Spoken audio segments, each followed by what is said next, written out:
If you ever wanted to know why people say the Bronx Zoo is the best zoo in America, well, let me tell you why. You'll find an incredible amount of rare species, rich history, the nation's best indoor rainforest, African forest, birdhouse, and for today's episode, you will see why us zoo nerds believe it has the country's best representation of Madagascar. In June 2008, the Bronx Zoo created yet another dynamic, immersive experience that can really only be found in other Bronx attractions. Madagascar is engaging with sights, sounds, smells, and touch, and it does all of this while being 100% indoors. It was built with 3 goals in mind: share the island's beauty and wonder, share the science behind conservation, and help visitors understand why protecting places like Madagascar is important.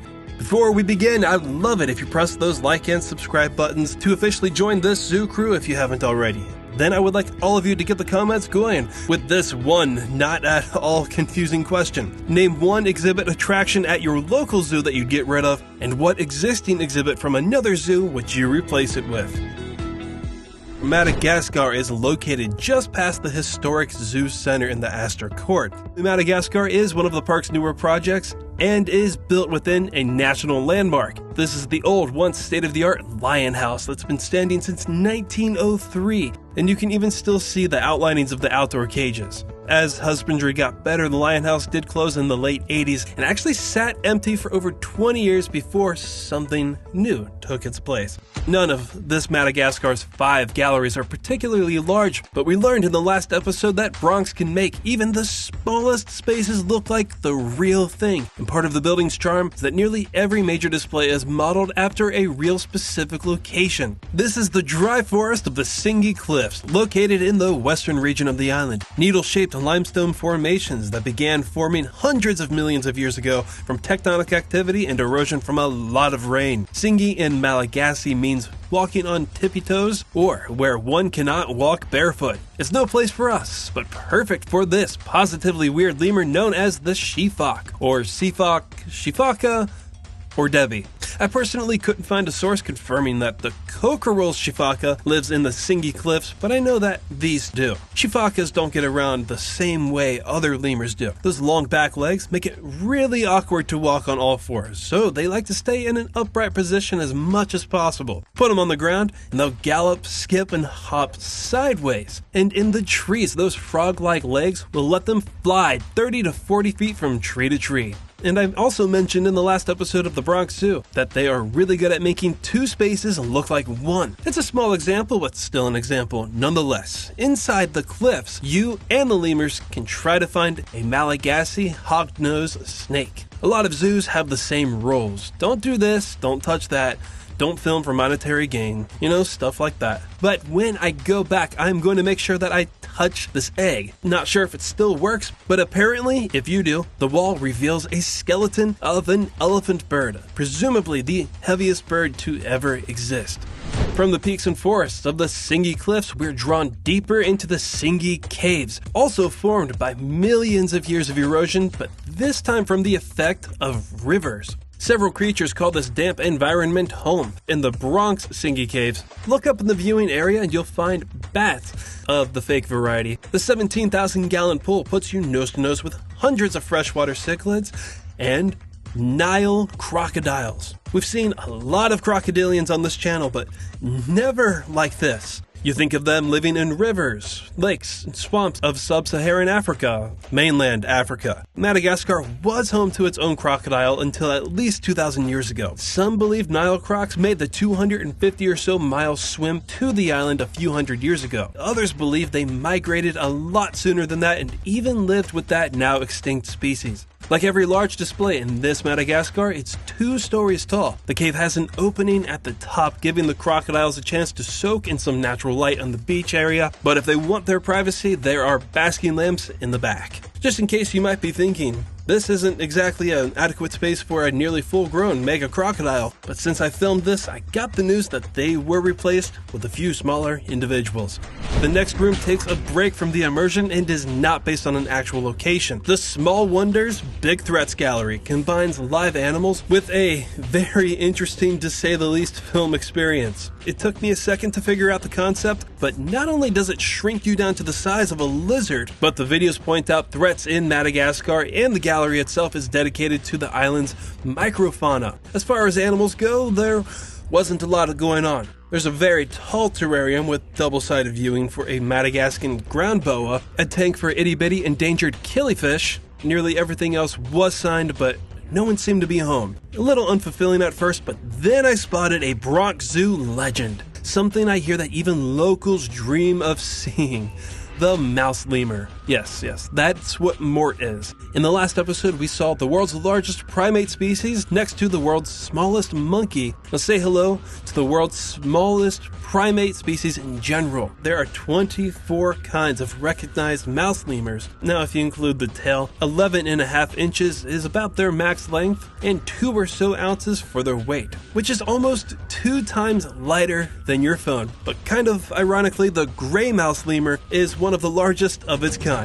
Continuing what we've seen so far, gallery number 4 truly emphasizes how diverse Madagascar's environments are. Yet dry forests and jagged cliffs, caves under the cliffs, tropical forests. We are now in the Spiny Forest, found in the southern part of the island. It's the building's luscious, largest, and most diverse exhibit, with over 20 kinds of Malagasy plants and 5 animals. And there's even a sign that says this desert's not deserted. Yet I only found a few radiated tortoises, got a few seconds of a ring-tailed lemur, and a very vibrant red Fody. Other than the size and diversity, the Spiny Forest is a little different from the other habitats. While the larger animals reign opposite of the guest viewing, the canopy actually has a lot of gaps. So not only do you get to see and feel the natural light, but that means the birds can also access nearly the entire room.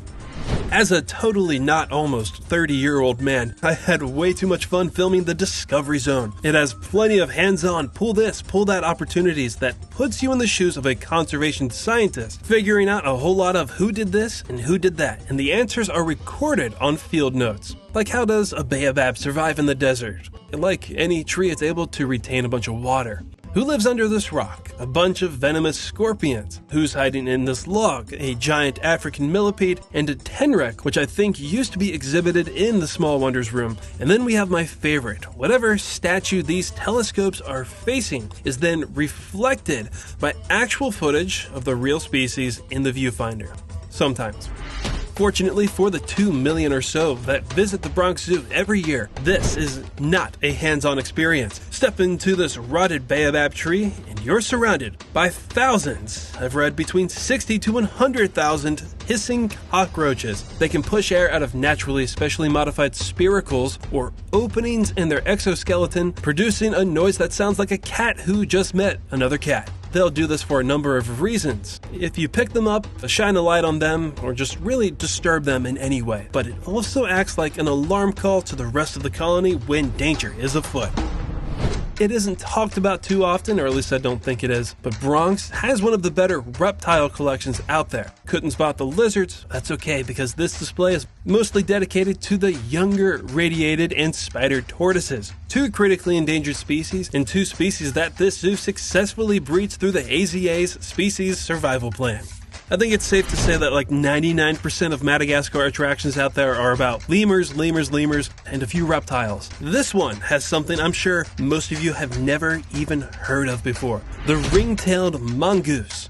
Now, this is one of those examples of whoever was in charge of naming them has lied to you. Mongoose is one of their colloquial names, but it is actually commonly called the ring-tailed Vontsira, whose genus name means little weasel, so it is not a true mongoose or a weasel. It is part of the family known as the 10 native carnivores of Madagascar. If you're one that just sticks to zoos and doesn't do a whole lot of research on this nicknamed 8th continent, it really does seem like the only meat eater on the island is the Fossa, but I'm guessing that's because they are way more common in zoos than these other 9 carnivores. Right around the time this was filmed, the zoo claimed that they were one of 2 places in the nation with this species. Couldn't find what the other one was, but the point is, they are very rare in zoos. Speaking of Fossas, the last gallery brings you toe-to-toe with Fossas. But after 2 visits and nearly 10 attempts, I failed to even find them at all. Good thing I know someone who did. So most people know the terms diurnal, which means you're more active during the day. Nocturnal means you're mostly active at night. Fossas are cathemeral, meaning they can be active during the day or night with a few naps in between. Looking back on it though, I don't think I've ever seen one active when the lights were on. So it's really a hit or miss with these 2. Their exhibit is bigger than it looks, they have a lot of hiding spaces, but I've been told they like to hang out of view in the overhanging canopy. The Fossa is classified in that same family as the ring-tailed mongoose and other Malagasy carnivores. So just to clarify, despite the movements, that tail, flexible ankle joints, and just about really anything else about them, they are not cats.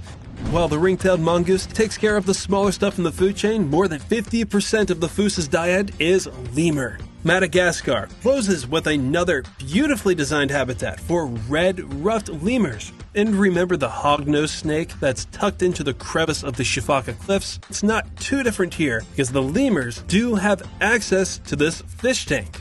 The lemurs, the cichlids, and the Fossas in this room represent the rainforests of the Masoala National Park, Madagascar's largest wildlife reserve that protects 2,300 square kilometers of the island's northeast corner and has been the site of the zoo's own Wildlife Conservation Society's field conservation efforts for decades that inspired the creation of this entire exhibit in the first place. Madagascar is a fragile island of wonder and mystery, filled with one-of-a-kind animals and one-of-a-kind habitats, threatened by climate change, deforestation, agriculture fires, and a lot more. But the zoo wants you to know that there is hope, and next time that you visit either one of these places operated by the Wildlife Conservation Society, just know that you are also supporting some of the best conservation programs in the world that ensures the future of wildlife and wild places. As it goes around here, let me know your thoughts on this spectacular award-winning exhibit. Stay tuned for the next episode, and thank you all for watching Zoo Tours.